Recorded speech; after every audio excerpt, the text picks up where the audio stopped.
Bienvenue à Pointe-Noire, deuxième ville du Congo, capitale économique où fleurissent de nombreuses entreprises évoluant dans différents domaines contribuant d'une manière ou d'une autre à l'essor économique du pays. Étant en fin d'année, plusieurs d'entre elles organisent des séminaires ou des conférences autour d'un bilan annuel. C'est dans ce contexte que le cabinet Top Tax International, spécialisé en fiscalité, droit des affaires et douanes, réunit plusieurs chefs d'entreprise et cadres autour d'une thématique bien précise. Hôtel Doubletree by Hilton, dans ce prestigieux palace, a lieu la deuxième édition du workshop des DAF qui va se tenir sur 3 jours avec comme thème principal clôture des comptes annuels, mise en œuvre et examen des diligences comptables, fiscales et de gouvernance juridique de l'entreprise. Fondé en 2018 par Paul Kofigoli, expert en intelligence fiscale et solutions depuis plus de 15 ans dans diverses grandes entreprises africaines, le cabinet accompagne avec succès de nombreuses entreprises résolvant des questions fiscales et juridiques pour favoriser leur rentabilité. Chaque fin d'année, le cabinet organise des conférences, after-work, workshops et autres événements pour aider les entreprises à clôturer l'année avec succès sur le plan financier et développer leurs compétences, un défi qu'ils relèvent avec brio. Mercredi 13, jeudi 14, vendredi 15 décembre 2023, 3 jours sans arrêt où plusieurs formations seront données par des experts. Marc-Olivier Kwasi, directeur général du cabinet Darton Advisory, premier intervenant à aborder le thème « Maîtriser la clôture des comptes dans ses aspects comptables et financiers ».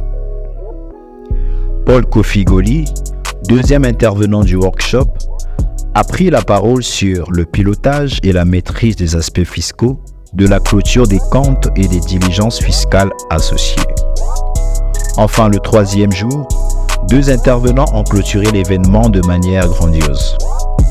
Louis-Raymond Gomez, avocat au cabinet Gomez, a traité du pilotage des diligences de gouvernance à la clôture des comptes.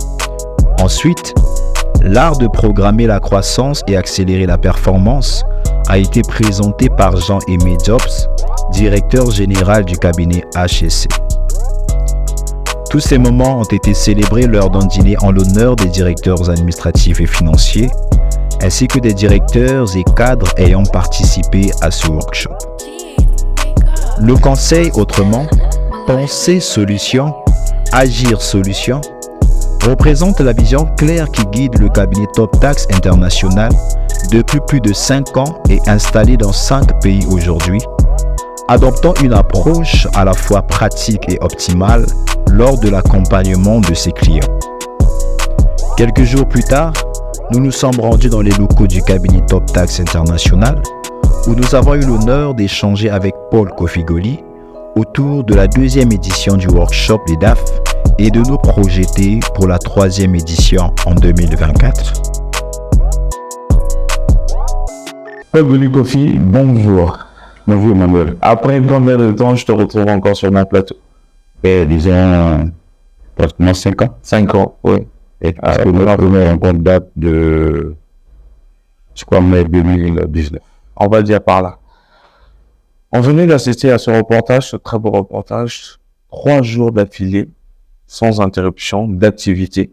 Comment on se sent après 3 jours de stress, de gestion, de concentration autour de cet événement de la 2e édition de Workshop des DAF?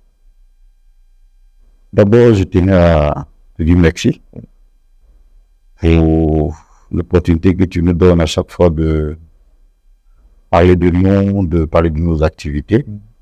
Comme tu l'as dit dès l'entame, nous avons eu l'occasion d'échanger en 2019 lors du lancement du cabinet Toptax International. Et aujourd'hui, nous avons l'opportunité d'échanger encore suite à la couverture de la deuxième édition du workshop de DAF. Cela dit, je pense que je suis totalement satisfait parce qu'il n'est pas évident de s'engager, de prendre le défi d'organiser de telles activités. Et surtout quand on connaît le climat de notre pays, où les gens sont encore hésitants, il n'est pas assez aisé. Et donc, lorsqu'on parvient non seulement à mobiliser des partenaires de taille et aussi des participants de qualité, on ne peut que se réjouir et rendre grâce à Dieu. Avant de parler de ces participants de qualité, bien sûr, des partenaires de grande envergure, quel était l'objectif pour cette deuxième édition? Alors, il faut dire que l'objectif de la deuxième édition rejoint également celui de la première édition. Donc, je dirais même l'objectif global qui est sous-jacent au lancement de cette activité. Alors, il faut dire que dans notre activité de conseil, nous sommes en contact avec les entreprises, généralement.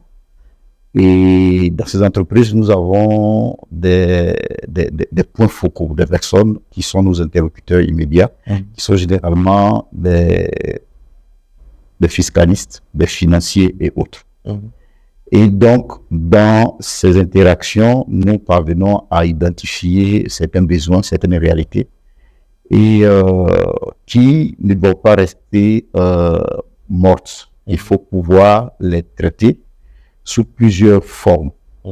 Donc, au-delà du conseil que nous faisons dans nos relations classiques avec nos partenaires, nos clients, il est bon de pouvoir créer des activités de ce genre pour convier ceux qui sont avec nous, ceux qui ne sont pas avec nous, et des personnes à l'effet d'échanger autour de plusieurs problématiques que nous ciblons en fonction de la réalité rencontrée et que nous pouvons effectivement adresser à travers, n'est-ce pas, cette activité que nous avons déclinée sur le vocable de workshop. Le workshop de DAF.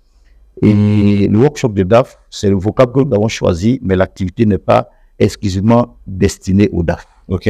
Voilà, dans l'annonce que nous avons publiée, nous avons indiqué que toutes les personnes qui traitent les questions de fiscalité, de finance, de droit des affaires, de banque et autres, disons tous ceux qui sont dans le corporate et qui participent d'une manière ou d'une autre à gérer l'information, à assurer la croissance de l'entreprise, à la stabiliser face à certains écueils extérieurs, sont conviés à cette activité. Voilà. Ça a quand même pris 3 jours d'organisation. Comment on arrive à organiser un tel événement qui dure sur 3 jours? Combien de temps de préparation ça prend? Alors, la préparation se fait sur l'année. Oui. Voilà. Vous voyez que dans la semaine qui va débuter après la Noël, je vais déjà publier le programme des activités sur 2024. Et nos activités partent de la présentation de la loi des finances à d'autres activités, à des formations classiques, à des Toptax Talks, jusqu'à cette date-là.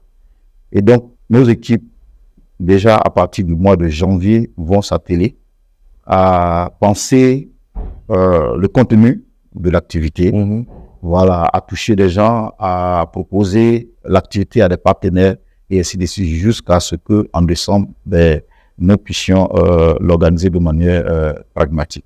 Il faut dire aussi que ça nous permet, n'est-ce pas, à ce que toutes les autres activités que nous organisons en termes de formation, nous puissions avoir une base de données, nous puissions rencontrer de nouvelles personnes, nous puissions échanger de sorte qu'à cette date-là, c'est certaines de ces personnes avec qui nous avons eu à interagir au cours de l'année, qu'on convie à cette rencontre-là qui est en quelque sorte l'apothéose de toute l'année. Oui, un peu comme un bilan global annuel. En parlant toujours d'organisation et de formation, nous avons vu des grosses têtes, monsieur Kwasi qui était là, nous avons eu responsable de MTN qui était là, ils étaient assez nombreux. Comment étaient structurés ces 3 jours? Ces 3 jours, contrairement à la première édition, ont consisté à délivrer des formations de haut niveau et de qualité, je dirais, supérieure. Vous voyez, lorsque l'année fiscale s'achève, elle entraîne avec elle un cortège de situations qu'il convient de gérer. Voilà, la clôture des comptes en elle-même est une étape assez décisive qui est le point de départ d'autres choses, d'autres contraintes à gérer, d'autres obligations. Et donc, nous avons considéré la thématique choisie comme assez essentielle dans la vie de l'entreprise. Voilà. Et donc, choisi cette fois-ci de déployer cette thématique au travers de formations techniques tenues par des professionnels de qualité. Des experts de qualité. Là, nous parlait de M. Kwasi. M. Kwasi et moi, on se connaît depuis 2008. Nous avions presque débuté nos carrières ensemble. Et je le connais par son sérieux, son niveau de maîtrise de ce qu'il sait faire. Et donc, le fait intervenir sur une telle problématique, c'est apporter des éléments de réponse à des besoins existants, à des problématiques connues de tous. Nous avons aussi la participation de Maître Gomez qui était là, qui est arrivé. Oui, Maître Gomez, l'un des plus jeunes avocats du Congo, habillé par l'excellence de son exposé, comme vous avez pu constater, également a permis à plusieurs personnes de toucher du doigt certaines réalités qui existent et dont ils sont ignorants. Et voilà, donc ce format-là que nous souhaitons conserver permet désormais de traiter des questions sur une journée entière pour permettre aux participants, n'est-ce pas, de s'enterrer de ce dont ils ont besoin pour la suite de l'année. Une année, ça s'achève au 31 décembre, mais c'est à partir de la clôture que toutes les autres obligations, voilà, exactement. Donc, il est bon d'avoir ces éléments. Et chaque année, nous ferons en sorte que les questions traitées soient, je dirais, plus ou moins indispensables à l'année. Voilà.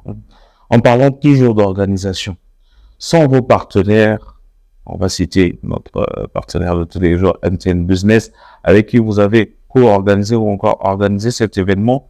Nous avons initié plusieurs partenaires qui vous ont accompagné, mais on va plus se focaliser sur MTN. Comment se présente le partenariat aujourd'hui avec MTN Business? Merci Emmanuel. Alors, il faut dire que effectivement, MTN est notre partenaire leader, mais pour chacune de ces activités, en plus d'MTN, il y a d'autres acteurs. Nous avons GVA qui nous a apporté son appui financier. Nous avons NCA, nous avons également ITS, nous avons la Chambre de commerce. Voilà, tous ces acteurs-là ont leur contribution. Mais MTN a un rôle plus capital au regard de sa contribution financière, mais également en termes d'organisation et toute la logistique qui est mise en œuvre. Oui. Alors, il faut dire que tout est parti de 2021, où nous avons sollicité simplement, voilà, tout simplement MTN. Nous lui avons proposé notre projet. Et puis bon, contre toute attente, nous avons été agréablement surpris que MTN ait pu valider une telle activité. Depuis lors, nous sommes allés de rencontre en rencontre, de communication en communication, jusqu'à ce que nous soyons accompagnés sur cette activité. Et nous pensons qu'aujourd'hui, le workshop des CFO, workshop des DAF devient un rendez-vous incontournable. Voilà, un rendez-vous incontournable auquel tous les financiers, tous les juristes, tous les fiscalistes, tous ces acteurs-là souhaitent participer. Déjà, vous avez pu prendre des avis des participants. C'est dit que déjà, il y a des gens qui me consultent pour nous demander, nous poser des questions sur les conditions de la troisième édition. Exact. Je sais qu'à vos débuts avec le cabinet TopTax International, vous étiez beaucoup axé sur la formation, mais surtout l'accompagnement des jeunes. Est-ce qu'aujourd'hui, voilà, on va le citer comme ça, au sein de TopTax International, vous avez instauré un programme pour accompagner les jeunes fiscalistes. Mais est-ce que ces éditions des workshops LEDA sera également ouvert à tous les étudiants ou encore à tous les entrepreneurs? Il faut dire que nous devons pouvoir apprécier les choses au cas par cas. Voilà, comme tu l'as souligné, aujourd'hui, nous sommes heureux d'affirmer que nous faisons partie des acteurs clés dans la formation et le transfert de savoir-faire. Vous avez pu le constater depuis le début, depuis 2019.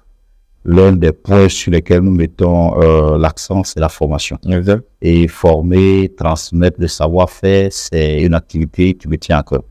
Voilà, et sur laquelle je mise beaucoup. Et c'est tout ça qui nous a contribué à lancer le programme Jeunes Talents en Fiscalité. Permettez-moi d'en parler. Alors, le programme Jeunes Talents en Fiscalité, pour moi, c'est une réussite totale. C'est un succès total et exclusif.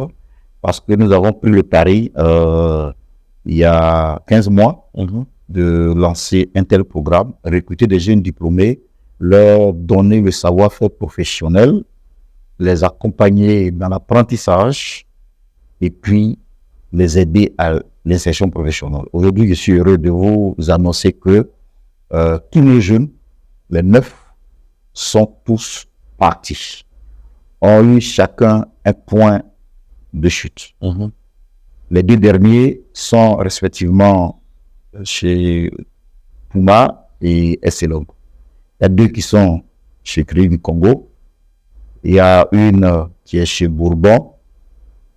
Et puis, nous en avons gardé 2.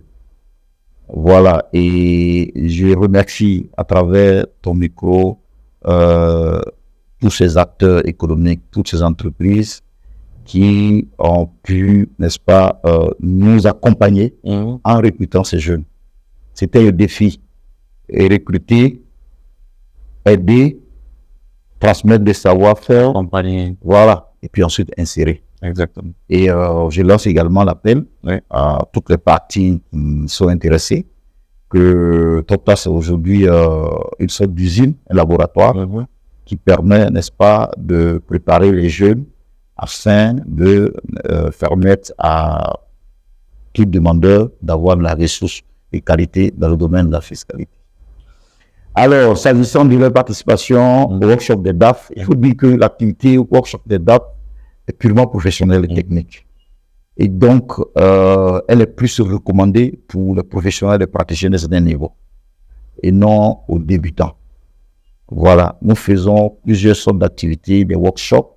Par exemple, en 2024, avec d'autres partenaires, nous allons lancer l'Université de Pointe-Noire, où nous allons viser le recrutement de 20 à 30 jeunes diplômés avec expérience de moins 3 mois, de moins 3 ans, et les préparer à une formation de fiscaliste d'entreprise.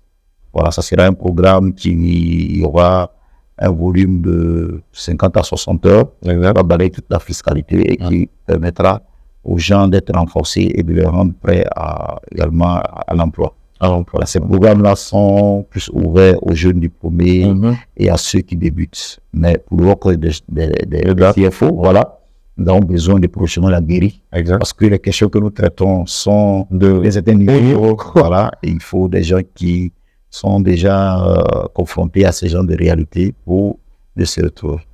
Depuis 5 ans aujourd'hui, TopTax, je vais dire hier, aujourd'hui devient TopTax International. On a vu à la conférence, vous avez eu cette fierté de le dire. Aujourd'hui, vous êtes pratiquement dans 4 ou 5 pays, si je ne me trompe. Comment on arrive à faire tout ce chemin? Vous m'avez laissé derrière. Comment on arrive à faire tout ce chemin et s'implanter directement aujourd'hui? C'est quoi TopTax International? À quoi ça ressemble après sa création? TopTax International, c'est la mise en œuvre, c'est la réalisation d'un rêve. Voilà, j'aime bien dire, j'ai eu cette grâce spéciale de me faire ma carrière que dans des multinationales. Et les multinationales ont une approche, ont une façon de voir les choses. Et ayant goûté donc à tout cela, je me suis donné pour objectif de rendre plus internationale l'activité de conseil que nous pratiquons. Et cela se voit par nos clients. Voilà, je dirais qu'une bonne partie de notre clientèle, de nos partenaires, sont des multinationales. Voilà. Et lorsqu'on quitte une multinationale pour se lancer dans l'entrepreneuriat, ce n'est pas pour jouer les derniers rôles. Exactement. Voilà. On me reproche d'être trop ambitieux. Mais bon, je ne sais pas si c'est moi qui ai tort ou c'est eux qui ont tort. Mais dans tous les cas, l'objectif aujourd'hui, c'est de faire de ce cabinet une marque internationale. Exact. Nous sommes fiers aujourd'hui des entités comme NCA, Ecobank, Cofina, UBA, toutes ces entreprises, toutes ces marques sont africaines. Exact. C'est parti de quelque part et ça s'étend. Et nous pensons pouvoir nous aussi partir du Congo et puis nous étendre. C'est avec fierté que je dis que le siège social de Toptax est basé à Pointe-Noire. Oui. J'en sais quelque chose. Exactement. Donc aujourd'hui, après Pointe-Noire, nous avons pris le pari d'ouvrir un bureau à Brazza. Oui. Aujourd'hui, Dieu merci, Brazza se porte très bien. Oui. Nous avons également ouvert à Kigali. Voilà. Et nous allons véritablement lancer les activités l'année prochaine avec une autre approche. Et puis, nous sommes en train de finaliser l'ouverture de la RDC. La RDC à Kinshasa. Voilà. Donc, Toptax International est véritablement international. Exactement. Nous avons vu cette approche, véritable parcours d'un combattant. Aujourd'hui, là où vous en êtes, on ne peut que vous féliciter. On va continuer à vous suivre. Revenons sur le workshop des DAF. Là, on a fini avec la 2e édition. On va se préparer pour la 3e édition. Qu'est-ce qu'on peut attendre pour la 3e édition? Nous parlons des perspectives. Alors, la 3e édition, nous comptons effectivement l'organiser, si Dieu nous le permet, à la première semaine du mois de décembre 2024. Okay. Et déjà en début d'année, nous prendrons contact avec nos partenaires. Yeah. Également, nous communiquerons déjà. Voilà, il faut mieux bien s'y prendre un peu plus tôt que les gens ne finissent pas leur budget. Également présenter l'intérêt que cela renseigne, afin de nous assurer d'une réussite. Et la thématique va tourner autour de la gestion de risque. Oui. Voilà, vous savez que le DAF, de sa fonction transversale, doit piloter tous ces aspects, y compris le risque de l'entreprise. Et qui dit risque parle de quelque chose qui est transversal et multiforme. Donc, cette 3e émission traitera des questions de risque. Nous parlerons de plusieurs formes de risque. Et donc, on aura également, peut-être au-delà même de 3 intervenants. Nous nous assurerons à faire intervenir certainement 5 à 6 personnes, à raison de 2 intervenants par jour. Agir tous les risques. Parce que lorsque le DAF parvient à résorber tous ces risques, ben, il assure une sécurité de l'actif, des actifs de l'entreprise. Exactement. Paul Kofi, on va continuer à vous suivre durant toute cette année 2024 qui s'annonce déjà. On profite, toute l'équipe de Jeunes Émergents Magazine vous souhaite au cabinet Toptax International joyeux Noël, bonne année, meilleurs vœux, beaucoup de bonnes choses. Nous arrivons à la fin de notre interview suite à la 2e édition des workshops des DAF. Quel est votre dernier mot ou quel est encore le message que vous pouvez passer à tous les partenaires qui nous suivent en ce moment pour vous accompagner? Mon dernier mot pour cette entrevue se déclinera sous plusieurs formes. D'abord, réitérer mes remerciements à ton endroit. Je sais comment tu as commencé et ton intérêt à pouvoir accompagner les entrepreneurs à nous mettre en lumière doit être également reconnu et salué. C'est aussi de l'entrepreneuriat avec ses hauts et ses bas. Je voudrais